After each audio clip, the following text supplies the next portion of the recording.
Welcome to Tejas మేము నమస్తే తెలంగాణ. ఇవాళ వార్తలు చూసుకున్నట్లయితే అస్తవ్యస్తంగా జరిగిన ఉపాధ్యాయుల బదిలీల ఫలితంగా ఖమ్మం జిల్లా కూసుమంచి మండల పాలేరు ప్రభుత్వ పాఠశాలలో 4 టీచర్లు మిగిలారు. 10వ తరగతి వరకు ఉన్న పూర్తి స్థాయిలో టీచర్లు లేరు. దీంతో ఉపాధ్యాయులు కావాలంటూ విద్యార్థులు సోమవారం పాఠశాలను తాళం వేసి సూర్యాపేట ఖమ్మం హైవేపై రాస్తారోకో చేపట్టారు. కరెంటు తీగలు పట్టుకొని రైతన్న ఆత్మహత్య. సభాపర్వం సమస్యల తోరణం. మాఫీపై ఫిర్యాదుల వెలువ. లక్షలోపు రుణమాఫీ తమకు మాఫీ జరగలేదని ఆరోపిస్తూ సోమవారం నిర్మల్ జిల్లా బ్యాంక్ ఆఫ్ మహారాష్ట్ర శాఖ ఎదుట ఆందోళనలు దిగారు. సామాన్యంగా రేవంత్ రెడ్డి గారి ప్రభుత్వం రైతులందరికీ కూడా ₹1,00,000 రుణమాఫీ అనేది చేయడం జరిగింది. దీనికి సంబంధించిన నిర్మల్ జిల్లాలో కొంతమంది రైతులు మాకు ₹1,00,000 రుణమాఫీ జరగలేదని చెప్తున్నారు.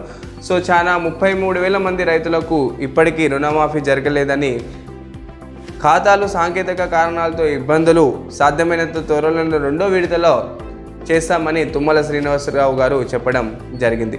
గత తప్పిన పాలన, ముద్దు నిద్రలో ప్రభుత్వం, అన్ని వర్గాలు రోడ్లపై.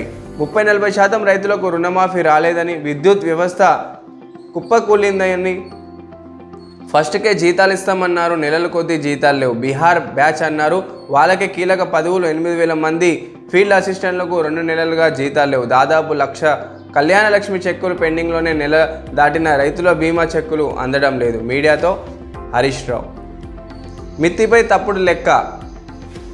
కట్టేది 2,000 కోట్లు, చెప్పేది 7,000 కోట్లు. వడ్డీలపై లెక్క తెప్పిన సీఎం.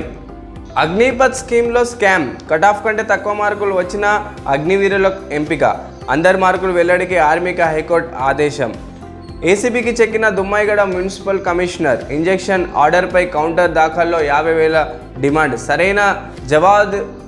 సరైన జవాబేదో తేల్చండి. నీట్లో వివాదాస్పద ప్రశ్నపై ఢిల్లీకి ఐఐటి కీలక సుప్రీంకోర్టు. ధరల గాయం, నగదు సాయం. పేదోలకు ఫుడ్ కూపన్లు, నగదు బదిలీకు ఆర్థిక సర్వే 2024 సూచన. గతంలో పోలిస్తే వృద్ధి రేటు అంచనా తగ్గింపు. ఈసారి జీడీపీ 6.5% నుంచి 7%. 10,000 కోట్లు ఇవ్వండి. మూసీ ప్రాజెక్టుల నిధుల కేటాయింపుకు కేంద్ర జలశక్తి మంత్రి సిఆర్ పాటిల్ను కలిసిన సీఎం రేవంత్. డిప్యూటీ సీఎం బట్టి, మంత్రి ఉత్తమ్. మూసీ మురుగునీటి శుద్ధికి 4,000 కోట్లు అందించండి. ఉస్మాన్ సాగర్, హిమాయత్ సాగర్ కోసం 6,000 కోట్లు ఇవ్వండి. ఓఎంసీలకు ముందుగానే గ్యాస్ సబ్సిడీకి అవకాశం ఇవ్వండి. పౌర సరఫరా శాఖ బకాయిలు విడుదల చేయండి. కేంద్ర ప్రభుత్వాన్ని సీఎం రేవంత్ మంత్రులు విన్నతి. స్వశక్తి మహిళకు సర్కార్ ధోకా. కుట్టు పైసల్లోనే కత్తిరింపు. మాట తప్పిన రేవంత్ సర్కార్. దోస్తుల కుట్టు కూలి ₹50 చెల్లింపు. 75 ధర పెంచుతూ జీవో. నిధులు మాత్రమే విడుదల. అదనంగా ₹25 చెల్లిస్తారా? సోమవారం సాయంత్రం భద్రాచలం వద్ద 2వ ప్రమాద హెచ్చరిక దాటి 49 అడుగులు చేరిన గోదావరి ప్రవాహ ఉధృతి.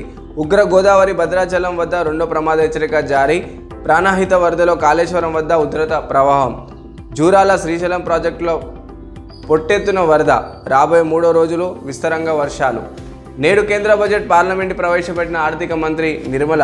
వరుసగా 7వ బడ్జెట్ మొరార్టీ రికార్డ్ బద్దలు. ఈ ఆరోగ్యశ్రీ ప్యాకేజీ ధరల పెంపు. 1,370 చికిత్స రేట్లు సమరణ. కొత్తగా 163 వైద్య చేరిక. 54% పెరిగిన బడ్జెట్. మంత్రి దామోదర్ రాజ్ నరసింహ. నేడు కేంద్ర బడ్జెట్ ప్రవేశపెట్టుతున్న ఆర్థిక మంత్రి నిర్మలా సీతారామన్. కేంద్రంలో సంకీర్ణ ప్రభుత్వం నేపథ్యంలో ప్రాధాన్యం. సామాన్యంగా గతంలో లాల్ బహదూర్ శాస్త్రి గారు 10 సార్లు కేంద్ర బడ్జెట్ని ప్రవేశపెట్టడం జరిగింది. ఇప్పుడు ఎన్డీఏ ప్రభుత్వం 3వసారి అధికారంలో వచ్చిన తర్వాత ఇది తొలి కేంద్ర బడ్జెట్. అదేవిధంగా నిర్మలా సీతారామన్ గారు 7వసారి ఇప్పుడు ఈ బడ్జెట్ని ప్రవేశపెట్టబోతున్నారు. ఈ కేంద్ర బడ్జెట్లో రైతులకు మేలు జరగనుందా? అదేవిధంగా నిత్యావసరాల వస్తువుల మీద ఏమన్నా ట్యాక్స్ బెనిఫిట్ ఉంటుందా?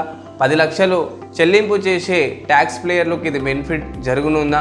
చాలా వరకు కూడా ఈ రైతులు దీనికి ఎదురు చూస్తున్నారు.